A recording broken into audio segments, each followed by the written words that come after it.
everyone, we are here in Marseille. We arrived to Eurasia Net, who are going to talk to Marianne. Hello. And make a few questions with her. Sure. So first of all, we would like you to introduce yourself a little bit. Yes, of course. So I'm Marianne, I'm 22 years old and I'm a French from the French Riviera. And I'm a volunteer here at CAMI. I arrived on April the 15th and I will be here for a whole year. And my role in this group of associations is to create the link between all of the associations of CAMI so that they can communicate and also do more projects together. Can you tell us a little bit more about CAMI or who are belong to into it? Yes, of course. So CAMI is a group of associations.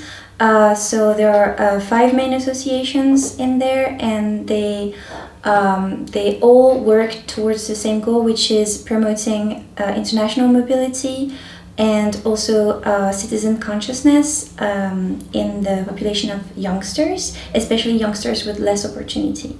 And what is the best practice that you would love to introduce to us? You were talking about non-formal education here and so on. It can be an event, it can be a method, whatever you think. Yes. Okay, so I would like to talk about what we call the Café Calong. Calong is a place in Marseille that is really famous. It's really beautiful rock formation with a body of water. And so it's a wordplay with langue, which is language in French. And so the principle is to go to a place that can be a cafe, restaurant, or even a bar. And the volunteers go there and they create these language and culture tables with different languages. It can be any language. And they propose games to the people that come here so that they can discover more about different languages and cultures. And it's usually very enriching because then the people can learn some words or expressions, but they also learn more about like the traditions or the food or anything culture related, and we have a really good time usually. Yeah. Thank you. And how would you adopt that into the Hungarian organization's life? I mean, for example, we are for the Központ Association, so how could we do that in Hungary?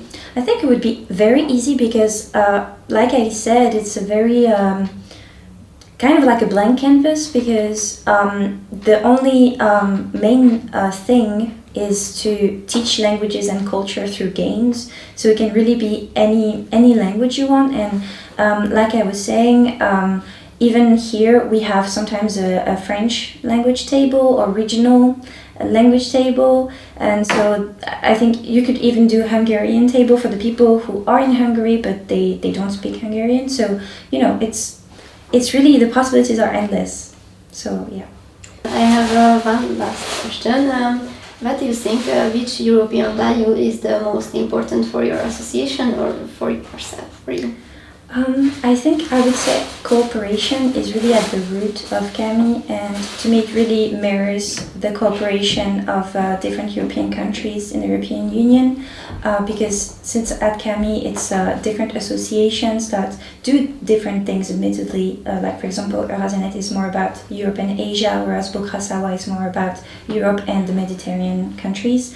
But they all come together and work towards the same goal, which is promoting international mobility and also cooperation and also citizen spirit in youngsters. So I think it's really actually a little bit of a mirror of the European Union in that sense. Thank you, Maria. Thank you so much. Thank you for having me.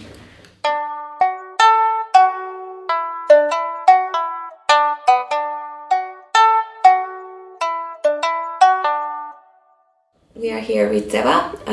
He's a co-worker at Eurasia Net, and we are going to make a few questions with him. So first of all, can you introduce yourself? So hello, thank you for receiving me. So I'm Teva, I'm working at Eurasia Net, I'm a project manager here, and I'm working there since February 2024. Tell me a little bit about Eurasia Net. What is the biggest mission of it, or anything? So the idea of Eurasia Net is to build a bridge between Europe and Asia. So that goes with the name. And the idea is that we are working with young people in general, and we are mainly focusing on the ones that are in Marseille or in the region around in France, which is PACA. And we want to use the mobility and the interculturality to make sure that the young people can get out of their comfort zone, learn about themselves, learn about the world, and widen their vision about everything, so they know what they want to do with their lives. So we are basically working on new projects every year too, to try to broaden those horizons that we're talking about. And what is the age group you work with? Like it's So yeah, it's from mainly 18 to 30, because those are the basic ages that you need to be between for most of the programs that we have there or that we have in EU, for example. So can you tell us a little bit about an event or good practice that your organization uses?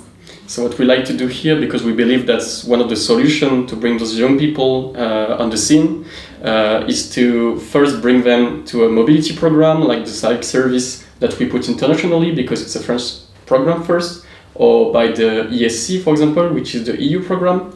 And after that, if we manage to see that those young people that we are supporting have ideas, and of course they have a lot of time, we want to support them into a KA1 project, which will be a Key Action 1 project. So it's basically asking for some funds from the EU about a thematic that is in EU values. And as we know how to support them, we can bring those ideas to the reality. So we believe that's what most organizations should do to help those young people do things by themselves. Thank you. Yeah, and how would you adapt it in like a Hungarian organization's life? Well, it depends on how you work with young people at first, but if you just manage to bring more and more young people every time and different like profiles, let's say, I would advise you to try to have opportunities to discuss about their ideas, to show them what's happening in Europe in general, because we have plenty of projects. And if we manage to cut the time that they need to see what's happening around, then they can think of what to do themselves. So if you manage to have those discussions, and you have the good practices already that you learn from your coworkers maybe, about how to do a KA1 project, which is not that complicated, then I guess any organization could help those young people through this type of project. With Marianne, we talked about an event that name is Café Kalong. Can you tell us a little bit about? So yeah, this event allows everyone that wants to participate to take his or her language and bring it to an activity that anyone can participate. So it's a monthly activity, and what's really great about it is that if, for example, I want to promote my regional language, which is a minority language there, or maybe if I want to practice the French sign language, then I can bring it to reality with any activity, and I can make sure that some people can get interested to it and promote it.